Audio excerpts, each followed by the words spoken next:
Ethan had never expected his life to change because of a routine maintenance request. He was just an ordinary human engineer working on Station Helios, a large neutral hub floating between human and alien territories. His job was simple: fix machines, calibrate systems, and keep things running. He lived in a small metal cabin, drank cheap instant coffee, and spent most days covered in grease. Important people walked past him every day, but none of them ever noticed him. That changed the day the Cerinthian delegation arrived. Their arrival had been the talk of the station.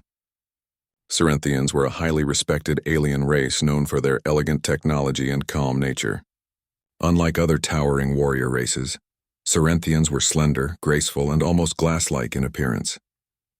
Their skin had a soft, shimmering texture like moonlight on water. They did not shout or boast like other species. They simply walked in silence, making everyone around feel like they were in the presence of royalty. Ethan had only seen them from a distance until his supervisor handed him a datapad with a strange request: engineering support needed in the Cerinthian guest quarters. Mobility device malfunction. You're assigned. Me? Ethan asked. Why not send someone more diplomatic? His supervisor shrugged. You're the least likely to offend anyone. Just don't break anything. He went. He expected guards, strict rules, maybe even translators demanding respectful rituals. But when he reached the Cerinthian wing, he found only 2 silent guards who scanned him, nodded, and led him inside. The room was quiet and spacious, filled with soft lights and floating spheres of water that shimmered slowly in the air like decoration. The atmosphere smelled like fresh rain. In the center sat a mobility chair, and in it sat Princess Leora. Ethan did not know her title yet. To him, she was just a young woman, elegant but fragile-looking. Her legs were thin and unmoving, carefully wrapped in soft silver fabric. Her long white hair flowed like liquid light over her shoulders. Her eyes were bright and intelligent, focused on him the moment he entered. I assume you are the engineer? She spoke in clear, careful English. Yes, he said. Ethan, I'm here to fix, your chair? She nodded. It has been malfunctioning for 2 days. No one here understands our technology. I was waiting for someone who could listen instead of pretending. He didn't know what she meant, but he knelt beside the floating chair and started checking the underside. The machine was beautifully crafted, far more advanced than anything humans had built. It responded to neural commands and floated without visible propulsion. But one of the stabilizer modules was out of alignment. Your stabilizer coil is loose, he explained. Leora tilted her head. You understood that in seconds. Most engineers from other stations stare at it for hours and then leave. Well, Ethan said, tightening the part.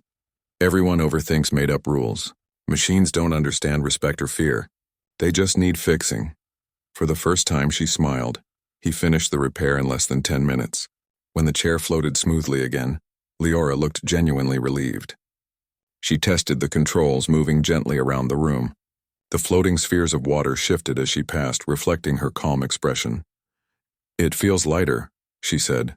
It was struggling, Ethan replied. Overheating because the coil wasn't aligned. Should work fine now, but call me if it acts up again. He expected to leave, but she stopped him. Ethan, he turned. Would you sit? I wish to speak more. He hesitated but nodded, taking a seat across from her. She observed him with quiet curiosity, like someone studying a new creature. Why do you not act nervous?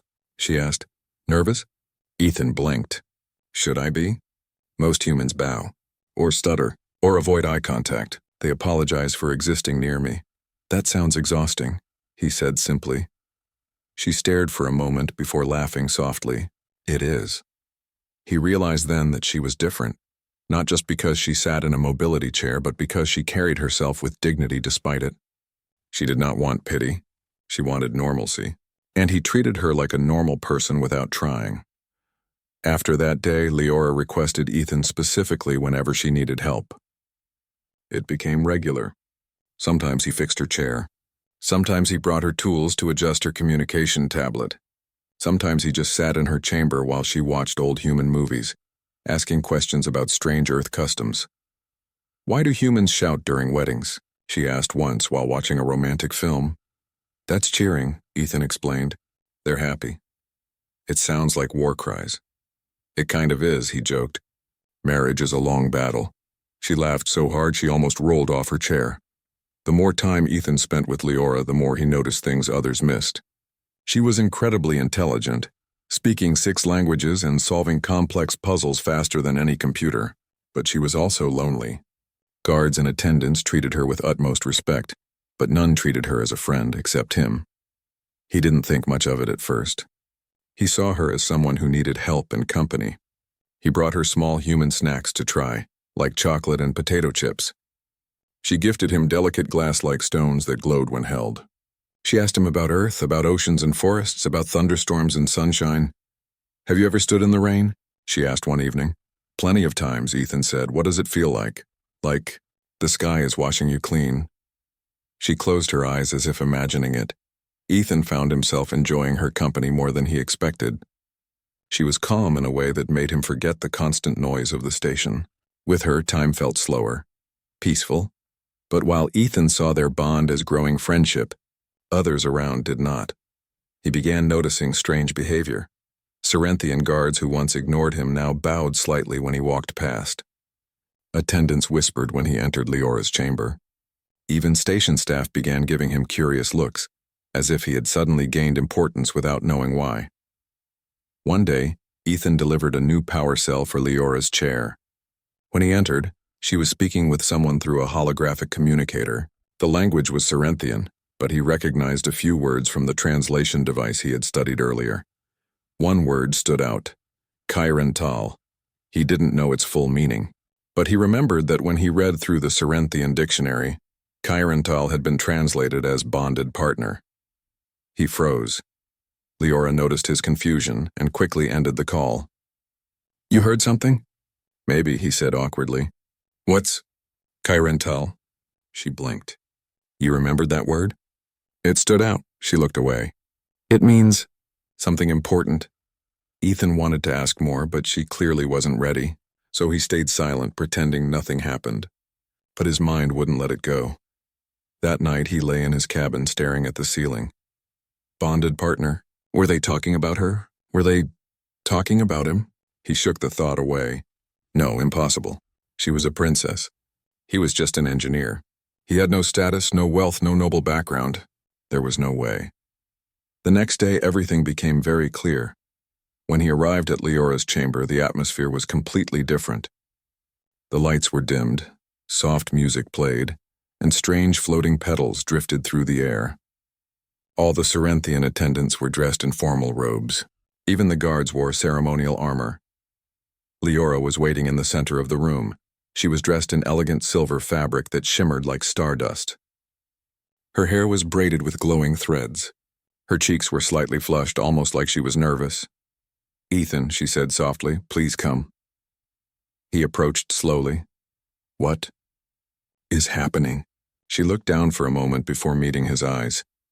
"Ethan, in my culture, when someone repairs your vessel, shares your food, and spends more than 6 nights in your presence by choice, it is considered a declaration." "Declaration of what?" he asked, his voice shaky. "Courtship." He froze. She continued nervously. "I thought you understood. I thought humans also recognized these actions as signs of interest." Ethan's mind raced. He thought he had just been helping a friend.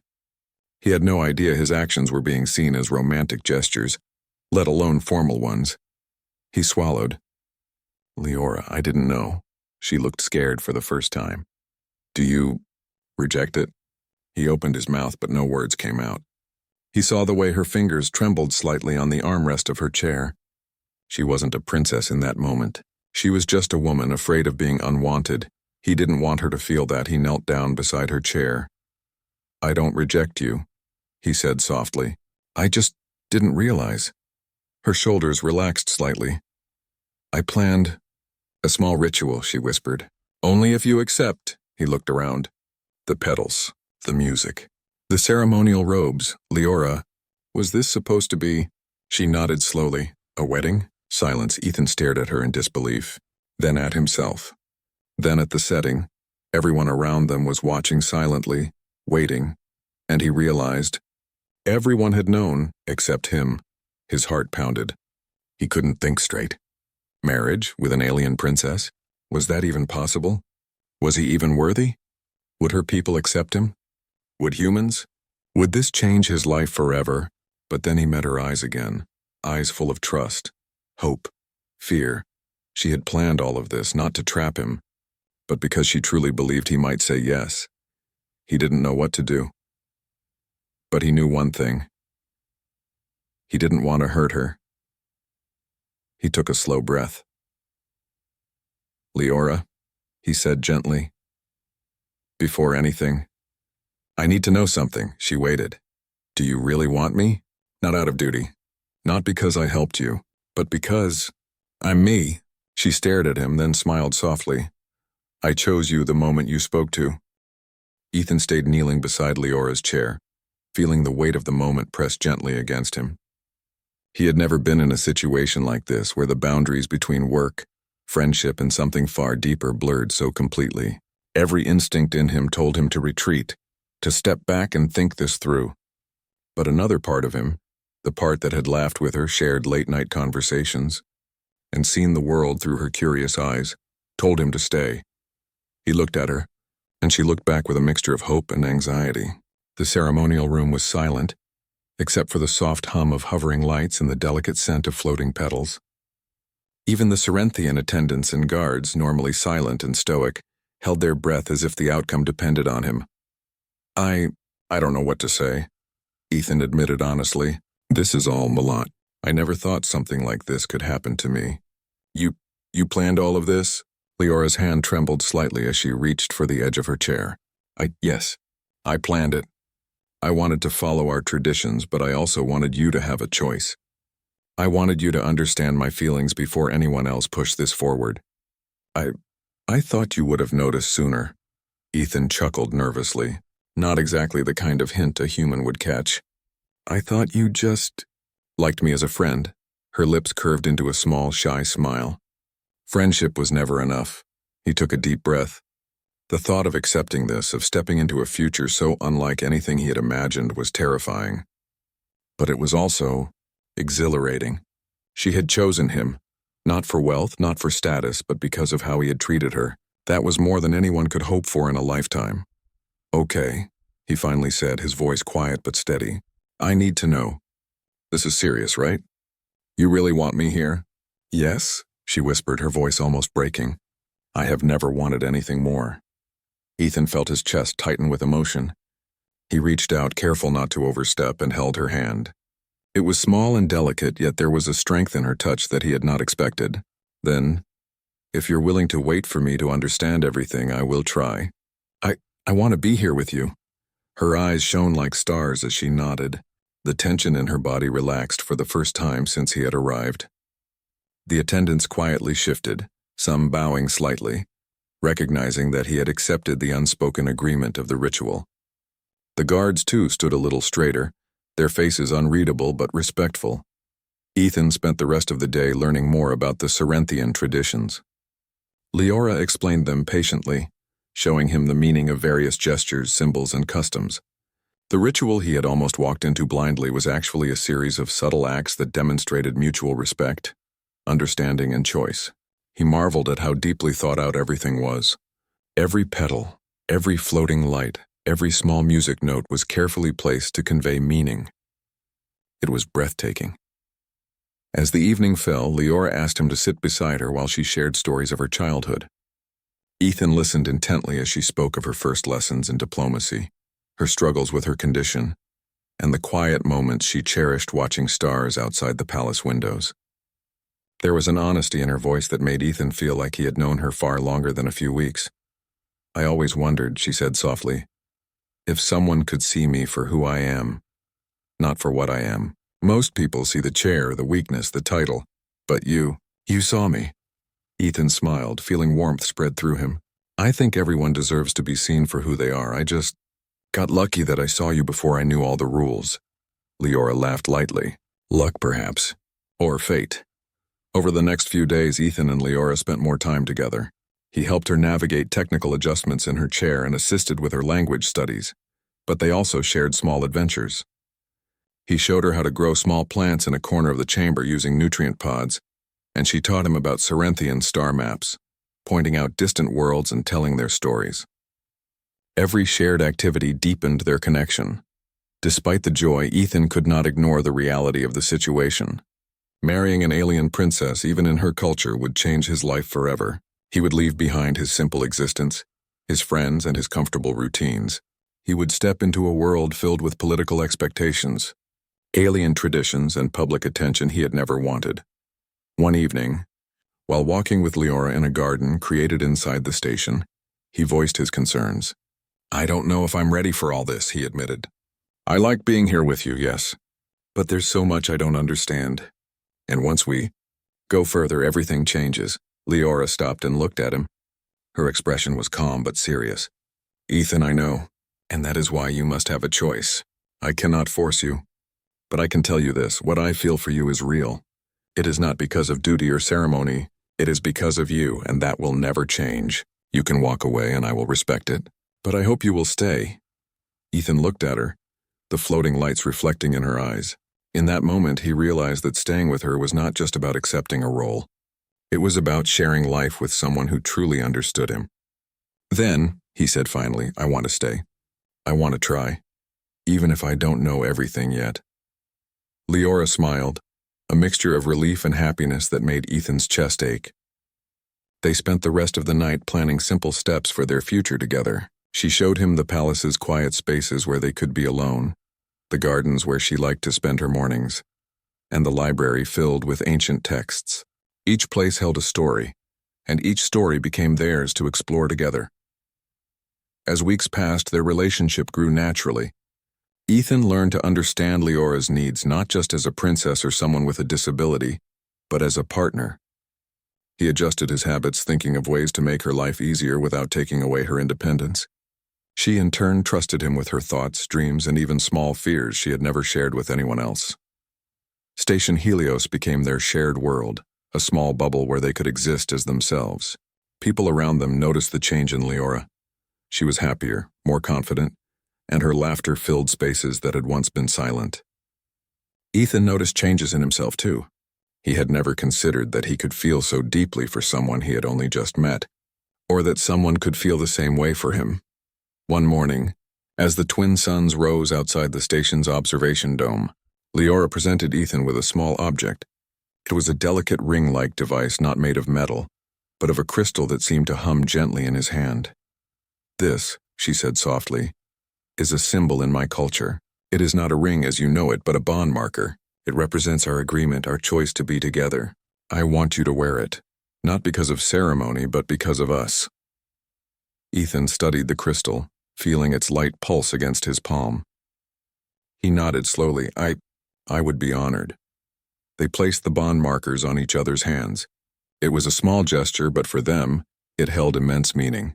It was a promise, a recognition of feelings that had grown deeper than either could have anticipated. In the following weeks, Ethan began meeting members of Leora's council. There were discussions, protocols, and even small misunderstandings due to cultural differences, but every challenge only strengthened their bond. Leora stood by him, explaining to others why he had been chosen, why his simple humanity mattered in a world of complex expectations. Ethan, for his part, listened, learned, and adapted without losing his sense of self. Then came the day when the station formally recognized their bond. It was a quiet ceremony, unlike the earlier ritual held in the main atrium. Attendants, guards, and even curious station workers gathered. Ethan and Leora exchanged simple gestures, holding hands, nodding to one another, and acknowledging the bond they had built over time. There was no pomp or unnecessary spectacle, only sincerity. As the ceremony concluded, Ethan realized something profound. He had walked into this life as a simple engineer, with no expectations beyond fixing machines. Now he stood beside a princess, not because of duty or honor, but because of mutual respect and understanding. He had not sought this life, but in choosing to stay, he had found a connection that transcended titles, species, and circumstance. Leora looked at him with eyes that shone brighter than the twin suns. "Thank you for staying," she whispered. "No," Ethan replied, smiling. "Thank you for showing me a life I never imagined. For seeing me." And in that quiet, unassuming moment, surrounded by lights, petals, and the gentle hum of the station, they understood that the future was theirs to shape, together. No matter what challenges came, they would face them side by side, as equals, as partners, and as two beings who had chosen each other in a vast universe.